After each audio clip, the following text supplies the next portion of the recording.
Hello, everybody, and welcome to the Project Egg Show. Today, we have the pleasure of speaking with Joel Comm from Chicago. How you doing today, Joel? I'm well, and tell me why it's called Project Egg. Is it because I'm an egghead? No, if anybody, it would be me. But no, it's Project Egg stands for Entrepreneurs Gathering for Growth. Ah, So it's that legit. Nice acronym. great. Thank you, and thank you so much for coming on the show. It's an absolute Sure. pleasure to have you on here. Yeah, great to be here. Yeah, so let's dive right in. First question: what is your story? Which part of it? It's a long story. It's multitudinous. Are we talking particular my online business story? I want to get to know you as a person from the beginning. So, Okay. however those all intersect. As you mentioned, I'm from Chicago suburbs. If you've ever seen the John Hughes films, Ferris Bueller's Day Off, Breakfast Club, that's my neighborhood. That's where I grew up. He went to my high school, and so he wrote those films. So if you want to, that really, with the exception of the extremeness of Ferris Bueller being off the chart ludicrous, that was my, middle class upbringing, and always been into music. And it was my love for music that led me to be a DJ when I was in college at Rock 107 WPGU, Urbana-Champaign's classic rock. And out of college at University of Illinois, I moved to Dallas, Texas, because I didn't want to be in Illinois anymore. And if you want to know why, just think how cold it is there right now. And I moved to Texas and started working as a DJ in nightclubs in Dallas, and that led to my first entrepreneurial venture, which was being a mobile DJ, performing at wedding receptions and class reunions and pool parties. I did that for a number of years. Along that same path at the same time, I was also always a nerd and into computers. In fact, I had saved from my first job working at the food court enough money to buy a TRS-80 Model 1 computer with 4K of RAM from Radio Shack. I'm really dating myself now because it was a long time ago, but I was dialing into the online world pre-internet on my 300 baud modem in 1981. So technically that means I've been dialing into the online world for almost 4 decades. Wow, now I feel old. And it was that same love for technology and nerdiness over computers that led me to the internet world. And I started my first website in 1995. And I've been doing tech entrepreneurial ventures ever since. And I've played in a lot of different sandboxes. I've created software. I've done apps. One of my iPhone apps went to #1 in the world. I've written 15 books, some of them very strategic, making money with Google AdSense or using social media like Twitter. Others more around entrepreneurship or lifestyle. And I'm a keynote speaker. I have the privilege of getting to travel all over the world and talk at events. I currently do a podcast with Travis Wright called the Bad Crypto Podcast. That is a popular podcast in the blockchain, cryptocurrency, and Bitcoin arena. And I'm forever 12 years old on the inside. I'm never going to grow up. Well, same here. I'll forever be 12 years old. I'm glad to have found a kindred spirit. Yeah. So let's jump back into your childhood for a moment. Okay. I believe you mentioned when you were younger, you truly had a passion for music. Yeah. Where did that passion come from, and how did you identify that in your life? I think my mom told me that when I was little, I was the one that would wake up in the morning and always be singing at the breakfast table. And not that I had a great voice, just I always had a song in my heart. And, so for those that needed their coffee to get started in the morning, it was always, shut up, Joel, and I remember my mom used to listen to Broadway musicals. And I really liked those, and it was probably when I was about 10 years old, I want to say, that I got turned on to AM radio in Chicago and started hearing pop music and rock music for the first time. And I'm like, this is great. I loved it, and I listened to the radio all the time. And once I got a record player, I play records, go to the store and buy 45s, the latest singles for 79 cents or whatever they were at the time, and just always been into music. And how did that translate as you got older into becoming a DJ? Like, what was that process? Maybe you could share more of that story. Yeah, it's really funny because as an entrepreneur, we don't always have clear sight of what it is that we'd be good at. And I remember being in college at University of Illinois, and it was, I think, the summer between sophomore and junior year that a family member said to me, "Why aren't you, on the radio at college?" And I never really thought, oh, that would be me. But when she said that, I was like, I do love music. And when I was a little boy, I used to play DJ for my family. I would put on records and assuming they'd be entertained. And so I went and I auditioned and got a job as a DJ. And, being a DJ on the radio sounds glamorous. It's not, especially in this day and age where you don't get to play what you want. They give you a playlist. It's all, at least in that day, you used to pick up a record, put the needle on the record and now you just push a button or hit play or something. It's different, but it did lead me into nightclub DJing, which was a lot of fun. And then into my own business, which was not only fun, but way more profitable. When you were moving from loving music and really not sure like what you'd be good at, and then you got that recommendation or suggestion, and then you actually started, how did that shape your identity as an individual? And did you feel entrepreneurial at that point? Like how were you feeling at that time? Yeah, I think I did. I remember I was working at the club, and a fellow DJ I knew was doing private parties. And one day he double booked and he said, "Do you want to do one of these for me?" And he told me what it paid. It was like $50 an hour. I was probably making $16 an hour at the nightclub. I'm like, yeah. So I rented some equipment because he didn't have another set. And I made, $100 or so doing that party. And then I started thinking I could do this. And so I bought my own gear and registered my own business and went out there and sold myself. Concurrently, I'm also getting into sales. I'd done a lot of other things along the way, but one of the things that I did was I started picking up on Zig Ziglar materials, and I read his book, See You at the Top. And I got a job selling those emergency response systems. The commercials with the people, I've fallen and I can't get up. I went to the poorest parts of Dallas and East Texas and met with people that were seriously ill or elderly or both, and they needed the solution. And it wasn't door to door, but it was in-home stuff. They gave me a lead, and I would go and meet with these people and ascertain if they could afford a $2,000 product with monitoring. And so I cut my teeth on Zig Ziglar's Secrets of Closing the Sale, and learned a lot about what people want and what they need and how to persuade but not manipulate. And that then became my next step was as an encyclopedia salesman. I sold Britannicas for, I don't know, a year and a half or so and did okay with it. I sold enough to, supplement my income. So between these sales positions and starting my own business as a DJ, I had enough money coming in. I was married at the time and, had a toddler and then another toddler. And, you got to do what you got to do to support your family. Now, running your own business while also still working with another company, I'm sure there may have been some sort of competing philosophies there, right? Like on one side, you're building your own dreams and you need to spend your time there. And on the other side, you have to make some money and learn those skills and go into helping somebody else chase their dreams while building yourself up at the same time. But for somebody who may be at a crossroads right now where they want to start a business, but they have a job, or maybe they're trying to make their business work, but it's not picking up as fast as possible, what sort of recommendations could you make to help them figure out, do I stay with the job? Do I go full into entrepreneurship? Do I do some sort of hybrid? What would be your suggestions there?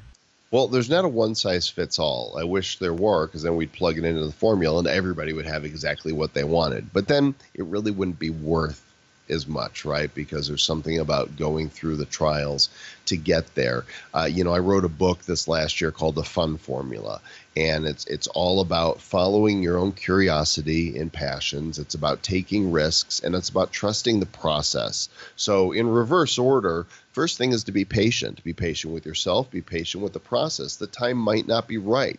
Some things you can't force, and trying to force things sometimes means you could do damage to them, right? So you have to give your life room to breathe, and don't always be thinking about where you're going, but think about where you are.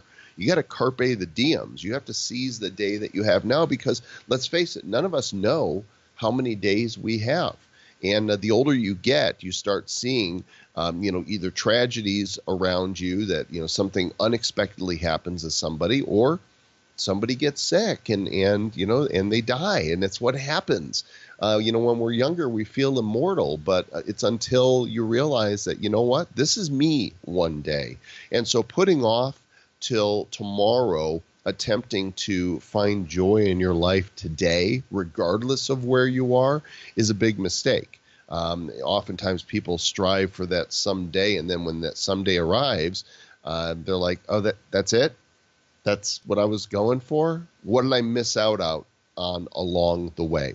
So I think trusting the process is essential.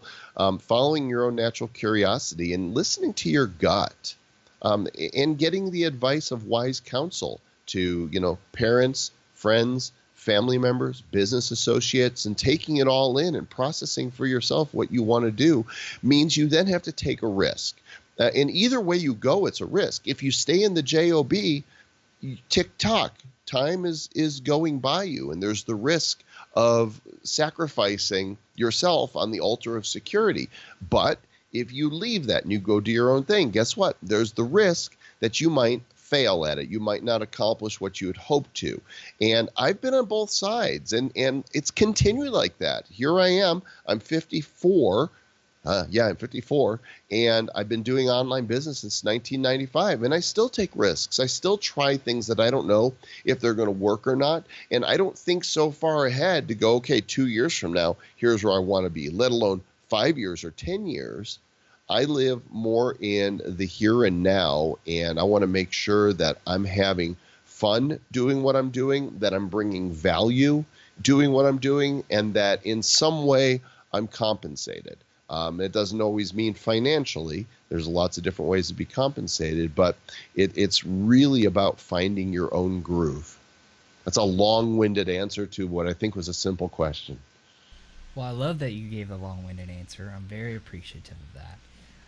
You talked about how trusting the process is important, because a lot of the times when we give up so much to get to the thing that we wanted, we've missed out on the joy of getting there. Yeah. For you, what does that joy look like?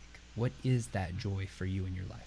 What I've discovered is that the things that we are told by society that we should pursue, which are money, power, fame, are actually, in the long run, the least satisfying of things that we could acquire. And, looking back on my life now, I wasted a lot of time hustling.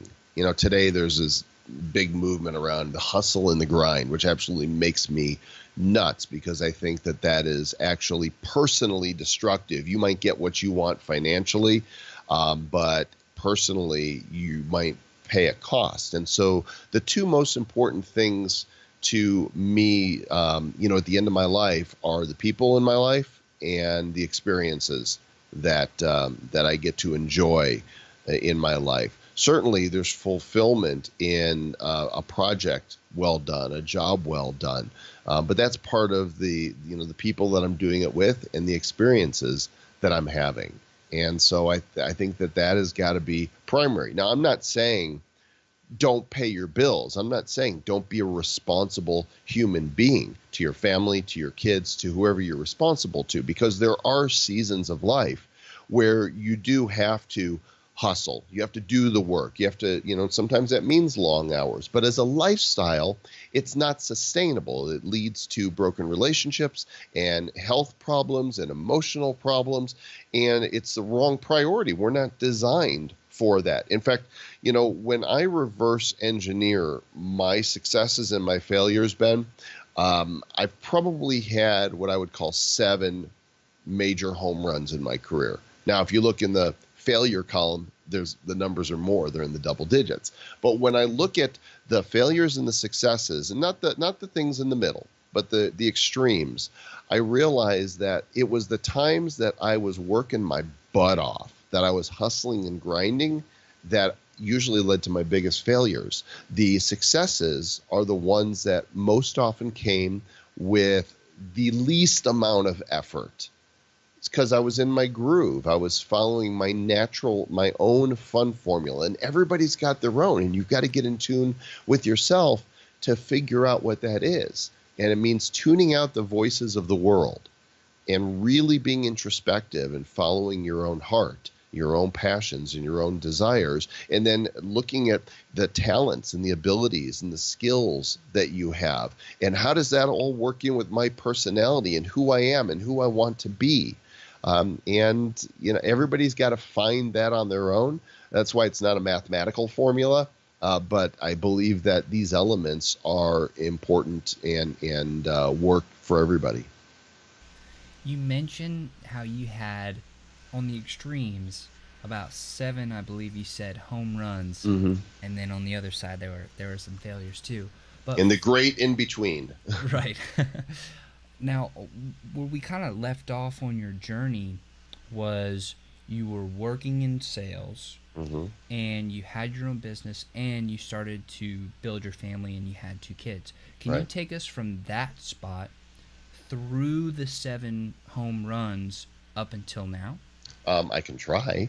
So 1994, I remember reading a computer game magazine, and I've always been into computer games. I played I played Pong when it came out. I remember when Space Invaders came out. So I've been playing video games and computer games from the beginning, and I still do. In fact, I'll probably fire up Overwatch or Warcraft or something today. That'll be downtime and playtime for me. And I remember reading a game magazine thinking, I bet the people who review these games get all the free software that they want. And at a time where, I didn't have money to throw around, I thought, what if I start a little local zine? That's what we called them at that time. And I lived in Dallas. And I thought, I'm going to call it the Dallas-Fort Worth Software Review. And I got on the phone with these different software manufacturers, and I had a script. Hi, my name is Joel Comm. I'm the editor at the Dallas-Fort Worth Software Review. We're very interested in, it was a script. Literally, I had to read this to kind of get used to what am I doing here? Well, it got really easy to talk to these people, and it was like Christmas every day at my house. Packages were coming in via postal service, UPS, FedEx, DHL, foreign services. There were days that 6, 7, 8 boxes would show up, and my wife was like, "What are you doing?" Like reviewing software. And so I actually laid out and designed this publication and distributed 1,000 copies of it throughout the Dallas area to give away, for people to read. And one of the people, a guy I knew online, said, "Why don't you code this in HTML and put it on the World Wide Web?" So it was late 1994. And I said, "What?" January 1995, I went to the Consumer Electronics Show in Las Vegas, and my eyes were opened to this next phase of the internet, to the browser, to the web. And by July of that year, I had my first website up. It was called worldvillage.com, and it's still online. It's kind of the ignored child, unfortunately, because I've not paid much attention to it, but I still own that very first site. That year, there was only 18,000 websites in the whole world. And so I was, probably around website number 10 or 11,000 of those that were set up. And I remember I quit my job, and I had a partner at that time, but he went to work for a Fortune 50 company. And so I was on my own, and I was running out of money. And it was about a year later that I looked at my checkbook, and there was three figures in the checkbook, and that included the decimal point. And I started to go, I thought this is what I was supposed to do. Why is it not working out? And I'm not a religious man, but I am a person of faith, and I do believe in God. And at that moment, I did the only thing I could think of doing, and that was I fell on my knees and I said, help! If I'm supposed to do this, I need money to fall out of the sky. 1 week later, Ben, call it whatever you want. 1 week later, I got an email from a stranger in Washington State who claimed to represent a Japanese multimedia conglomerate that I never heard of, let alone could pronounce. And they were interested in licensing my content from my website and translating it into Japanese and putting it up on their website. And I thought, well, this would be good for, a couple $100 a month or something. Well, one of the things I learned in sales is when the other guy is talking, you shut up and listen and let them talk. And I let this guy talk. And before I knew it, he was offering me $5,000 a month to license my content. Now, remember, this is 1996. This is 22 years ago. So 5,000 went a lot further. After some negotiations, it ended up being $7,500 for a year and a half.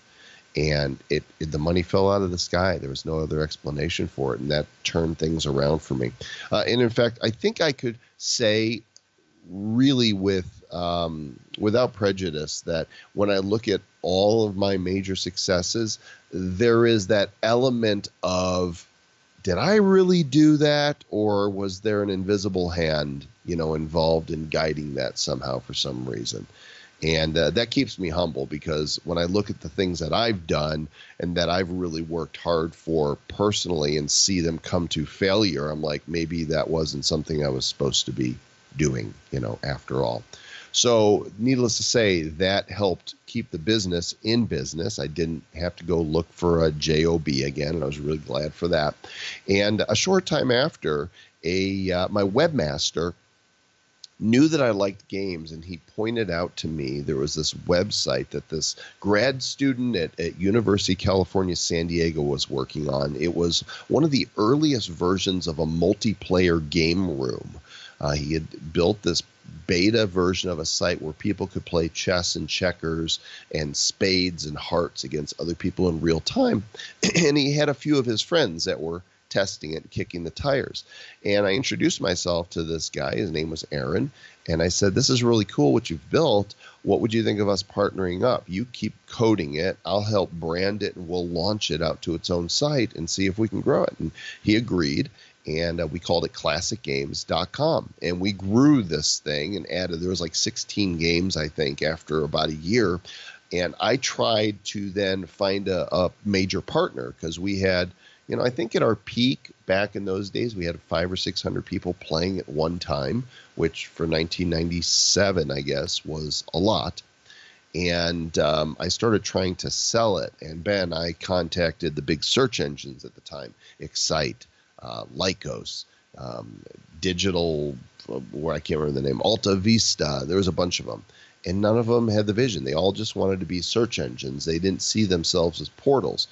But it was an email that I got from the biggest site at the time, that was Yahoo, that really got my attention. The chief entertainment Yahoo, his name was Eric, I believe, at Yahoo, came to me and said, we like what you're doing. We're looking at branching out into other types of content. Would you be interested in partnering with us? Long story short, they ended up acquiring classicgames.com for 7 figures, and it became the foundation for Yahoo Games. And so that was my first, that's what I would call my first, Grand Slam home run. I can always and forever say I sold a site to Yahoo. Doesn't mean as much today, because Yahoo screwed things up, and they're not the king anymore. But for a long time, they were. So from that moment forward, I never had to deal with, debt again. And It was a good feeling. Never, to this day, I still, whenever I use my credit cards, I pay them off every month. And, I've had mortgages, but I see that as a little different. Then you just want me to keep going through my history? Yeah, this is amazing. Please. Okay. I suppose you could transcribe this and turn it into a mini biography if you want to. I'm going to skip over some things, but I'm just going to try and hit on the high points.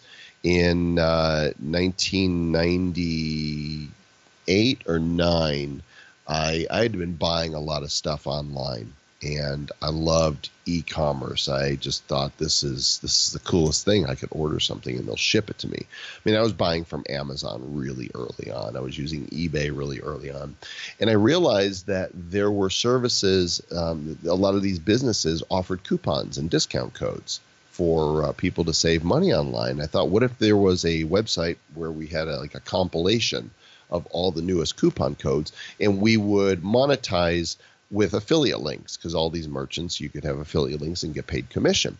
And so I built dealofday.com, and Deal of Day became one of the top couponing and discount sites on the web. We built up forums where people would discuss the latest deals they found. I ended up selling. It made me a lot of money over the years. I ended up selling that site, I want to say 6-7 years ago, for a nice sum. And unfortunately, I think that the new owners killed it, which, that happens so often. There's an acquisition and then it just goes downhill from there. So it's unfortunate. But for me, that was a home run as well. Both the running of the site, it was a great business model, and found other ways to monetize it as well. And then the selling of the site was all part of that thrill. Now, I was also there for the dot-com collapse, when the bubble burst in 2000, because people were throwing millions of dollars behind online businesses just because they had a .com at the end of them. And a lot of them were not good business models. So I had to lay off everybody that was working with me, including myself. And it's a good thing I had sold that site and made the money earlier, because I've never been one of those to spend everything I have. There's some people that come into money and they have to buy the big house and they have to buy the boat and jewelry and extravagance. And I've just never been like that. Enough is enough for me. And so I always made sure that I put some in the bank. And it's a good thing, because nothing keeps going forever. And I've been in the situation enough times to know that just because things are rolling along right now, it's not going to stay that way. It never does. Things change. It's the one certainty, we have in our lives, is that nothing's going to stay the same. And so I remember thinking, this is not the end. This is just the beginning. And it's going to be big. It's going to come back. And the next wave of internet and e-commerce is going to be bigger than ever before. And it wasn't until late 2003, I had experimented with a number of different ways to monetize my sites.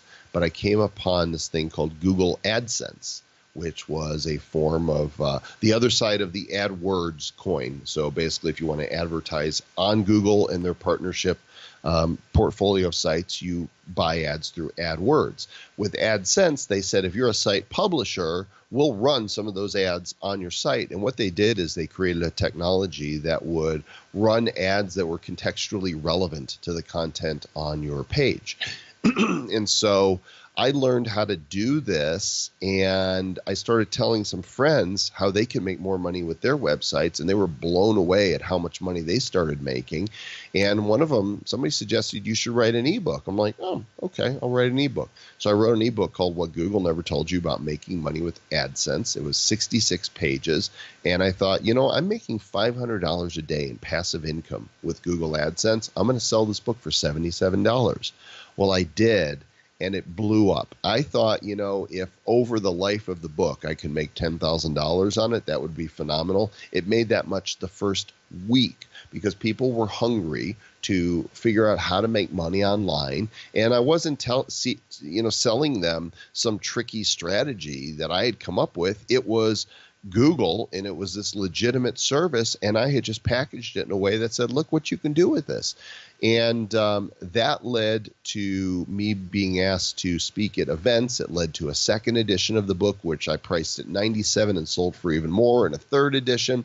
Before you know it, I'm up on stages at internet marketing events teaching people how to make money with Google AdSense. And I met a publisher, a small independent publishing house called Morgan James Publishing. The owner was David Hancock, and David said, we could turn your ebook into a physically published book. And I thought, why would I want to sell this $97 ebook that I'm selling thousands of copies of for $16.95 and make a lot less? And I learned that doing a book is not about book sales. It's about where the book can take you. It's a vehicle. And I said, all right, let's do the book. And I looked at him and I said, have you ever had a New York Times bestseller? And he said, never. And I said, well, I'm going to be your first. And he laughed. And I didn't know any better. I just thought, I'm going to do this. And I said, no, really? He said, I'd be great with that. I said, okay. And sure enough, the AdSense code came out in spring of 2006 and hit the New York Times bestseller business list 2 weeks in a row and for the month, and gave him his first New York Times bestseller title and me my first and my only New York Times bestseller title. And so, that was a home run for me, and that opened all kinds of doors, and I really learned the power of the book, which is why to date I've written 15 books in a lot of different niches, because each one opens up a different door and leads to new adventures for me, which I love, because I get bored really easily. I like doing new things. But this, the AdSense ebook and all the training that I did as a result of that led me to speak at Tony Robbins events and Harv Ekker's events, and on London, in London at the O2 Arena on stage in front of 6,000 people teaching how to make money online. I built my business in Northern Colorado and got into the app making business. Built one of the first 1,000 apps that was in the iTunes App Store in 2007. And in 2008 released, actually the iPhone came out in 2007. The App Store opened in 2008. So July 2008 was the release of the first app, but it was the next one that came out in December that made a big stink. And I say that with pun intended, because I'm the creator of the now infamous iFart mobile app, novelty application that through a series of interesting and clever marketing and right timing and humor ended up going to #1 in the App Store in the world and stayed there for 3 weeks. To this day, it still pops up in media coverage, and that was a huge home run. Yeah, that got me all kinds of media attention, including being on Jon Stewart's Daily Show, where I actually came out looking pretty good, amazingly so. I also, around that time, thought that what Donald Trump was doing with The Apprentice was a super cool reality show idea. He and Mark Burnett came up with a format that was a hit. And I thought, what if we combined this reality show idea with the rise of this site called YouTube and created the world's first competitive internet reality show, and actually bring in contestants and teachers and offer prizes? And it was called The Next Internet Millionaire. Excuse me, I'm doing so much talking. Came out in 2007, got an honorary Webby Award. People can still find the videos uploaded on YouTube if they want to see what we did with it. And that ended up being a home run for us as well, because all the attention that brought me and the credibility that it reinforced for my brand. I'm getting tired of talking about myself. Ask me a question. Okay. That was amazing, by the way, and thank you so much for sharing all those things. My pleasure.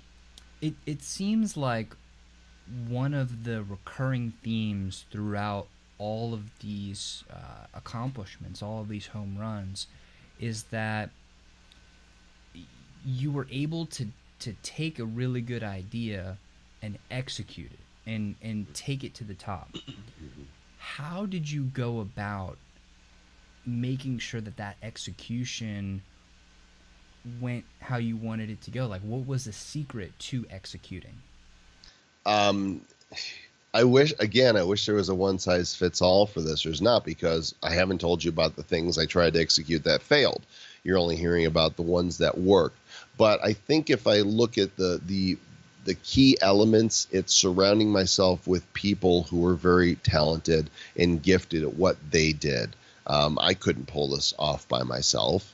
I got to be the face of it all, but without the team, without, the programmers or the graphic designers or, the people that helped with the marketing, my ideas would have just stayed right here and they wouldn't have ever become a reality. So I think recognizing what you're good at and what you bring to the table, and then more importantly, recognizing what you're not good at, not trying to do those things, but finding the right people that will partner with you, that'll joint venture with you, that you can pay, whatever it is, to accomplish those parts of the tasks. And then there's the unknown element. Why did this particular person in the media pick up on this story? And from that, it became viral. They're unanswerable. Some people call it chance or luck. I don't necessarily believe in that. I think I more believe in fate. But trying to ask why one thing succeeded and another great idea didn't, it's a mystery to me. You mentioned how it's extremely important to figure out what you are good at and also Yeah. recognize what you're not. Yeah. And to me, it's very interesting to think about that and to learn and really hone in on our superpower, if you will, right? So, what would you say is your superpower and is the thing that you do the best in the whole wide world? You would think that as many times as I've gotten asked this question, I would have a pat answer to it. And even as you're asking, I'm thinking, oh no, here comes that question, my superpower. Um, I think I am the best in the world, hands down. There's not even any competition at being me. That's it. I mean, I'm just doing me, which, by the way, you're the best Ben Gothard, that there is. At least this version. I'm sure there's probably other people named Ben Gothard out there. You have some doppelgangers, but I just try to live true to myself, doing what I want to do, following the rabbit down the holes that are interesting to me, taking the risks that are worth risking for me, and looking at the various opportunities that come my way as invitations to dance. For example, out of the blue today, I got invited to a major software company, has a conference coming up. You would know who they are, but I'm not going to mention the name. And they said, reaching out to you because we've researched you and we would like to invite you to our event as an influencer. And we're going to fly you out and comp your room. And I didn't expect it. Came out of nowhere. It's happening in April. And I thought, oh, another invitation to dance, to play, to show up in a situation that I didn't expect, with people that mostly that I don't know, although I do recognize a couple names from their influencer roster, and have an experience.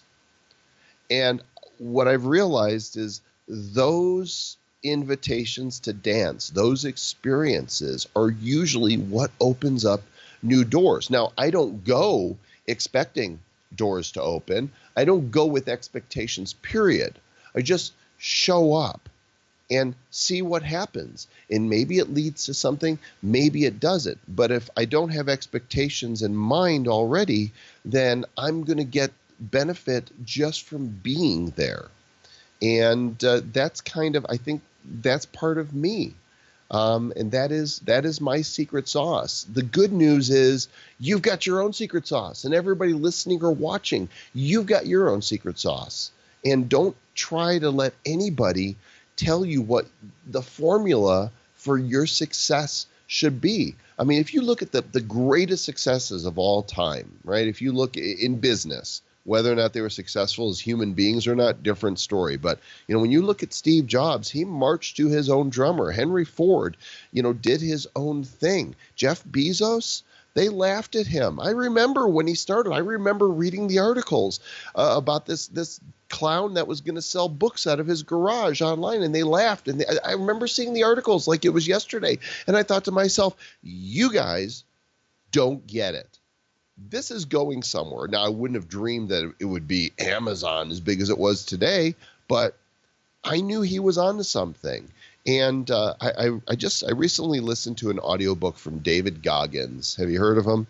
He's a Navy SEAL, one of the biggest badasses with the most difficult upbringing and childhood that you would imagine, what he's overcome. He's got a book called Can't Hurt Me.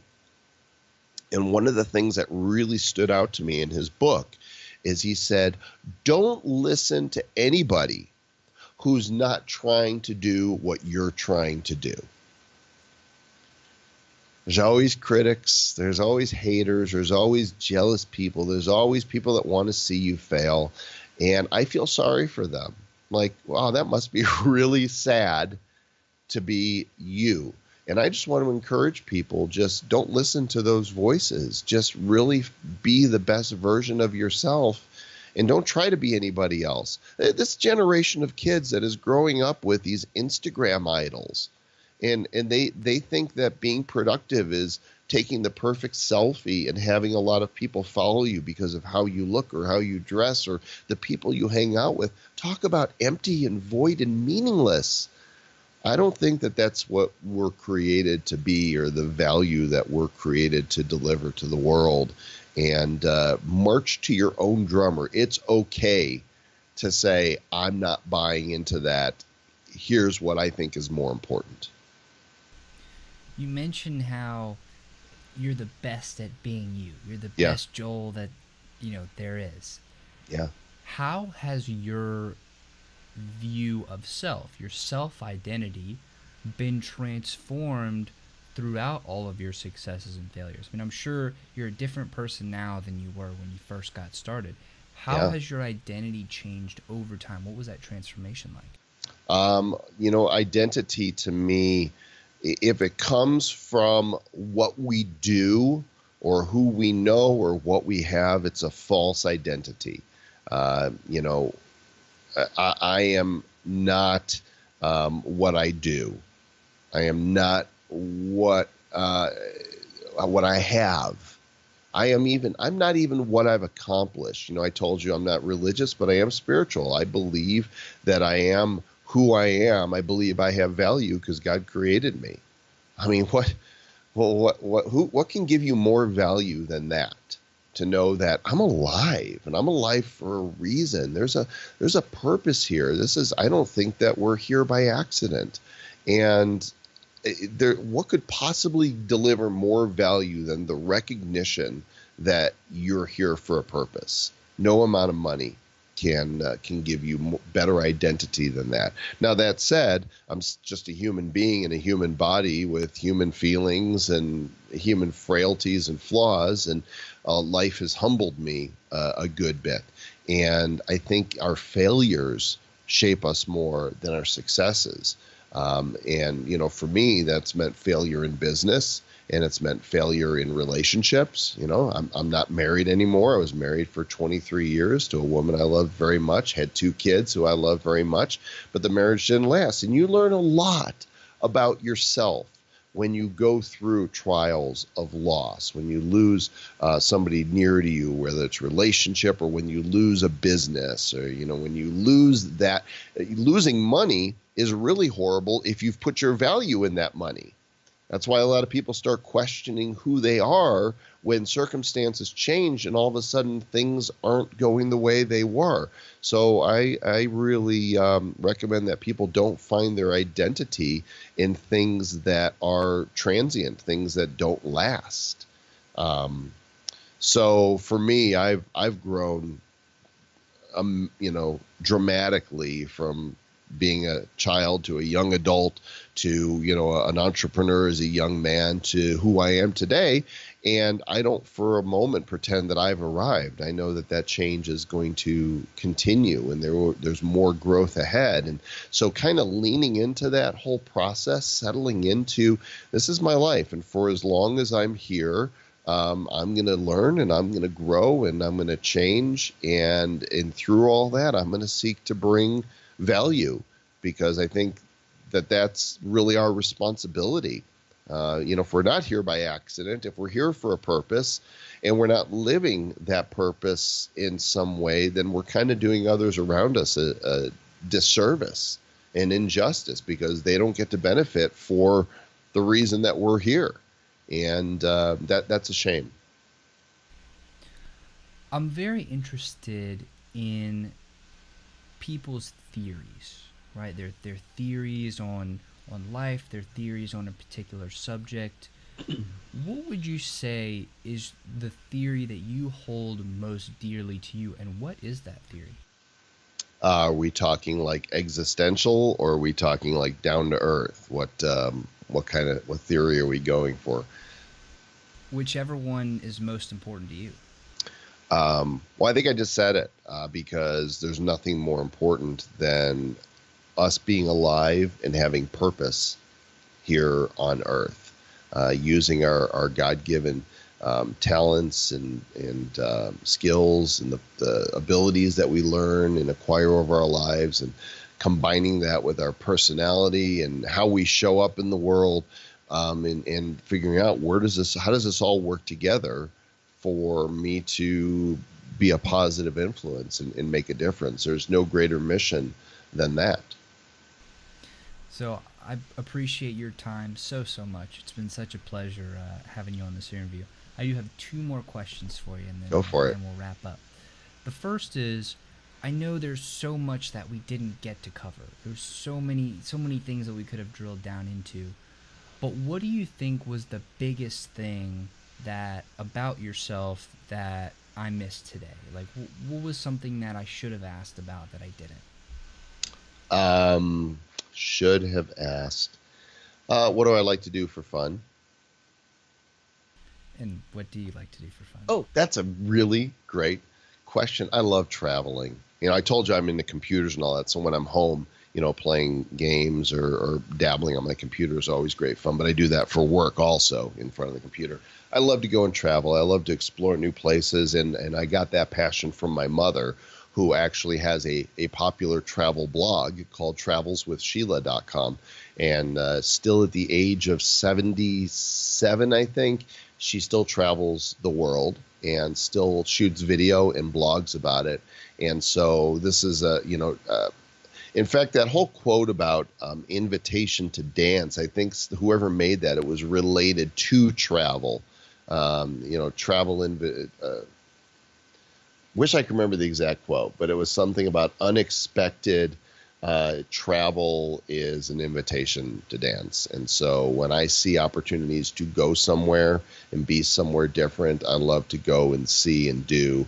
And the interesting thing about what I do is I never know where that's going to take me. And if you would have asked me last January 1st, where are you going in 2018, I would have said, well, the only thing I know for sure is that I'm going to San Diego to MC a live stage at Social Media Marketing World, but I didn't know anything else. Well, I ended up in Switzerland and Moscow and St. Petersburg, Russia, Ireland, Finland, Estonia, Chile, a bunch of American cities, but I didn't know I was going to, things came up, things happened, invitations, opportunities arose. And so, here I am, and all of a sudden I'm starting to see things happening, and where March looked like it was going to be a really slow month, now there's like 3 places I'm going, and I love that. I love going. So again, thank you so much. The last question I have for you today, it's a bit of a selfish question. Okay. So I'm 24. I run a few businesses. I have my show. What question should I be asking you that I wouldn't think to ask? Well, you're a smart kid, and I'm going to call you a kid because my daughter is 24 and my son is 27. And, you're just getting started. In fact, at 24, you still have a year of the dendrites in your brain forming so that all the synapses are fully firing, and you're going to see some more personal changes in how you think and interact. It'll happen slowly. You won't see it overnight, but you're going to look back and go, wow, I'm different than I was a few years ago. What question should you ask? I think just the fact that you're asking that question now, rather than asking me what question you should ask, I would talk to 16-year-old version of yourself and ask him, knowing what you know now, what question should he have asked? Because you know yourself better than yourself, and ask 20-year-old version of yourself. Then once you've got, I think, know the answers to that, maybe that'll tune you into what questions you need to be asking now of the future. I just made that up. I think it makes sense. I actually think that's brilliant, and it just immediately started firing things in my head, so thank you very much for that. Well, you're welcome, and I appreciate you inviting me and asking some really great questions, and I wish you the very best. It's going to be exciting to watch your career and your path unfold. Thank you very much, Joel, and thank you for coming on the show. And to everybody who's watching and listening or reading or however you're getting this, thank you. I love you guys. Y'all are the reason that we do this. So thank you so much. Joel, you want to wrap us up real quick? Hey, go out there and just do good stuff. Make a difference. Great. Have a great day, everybody.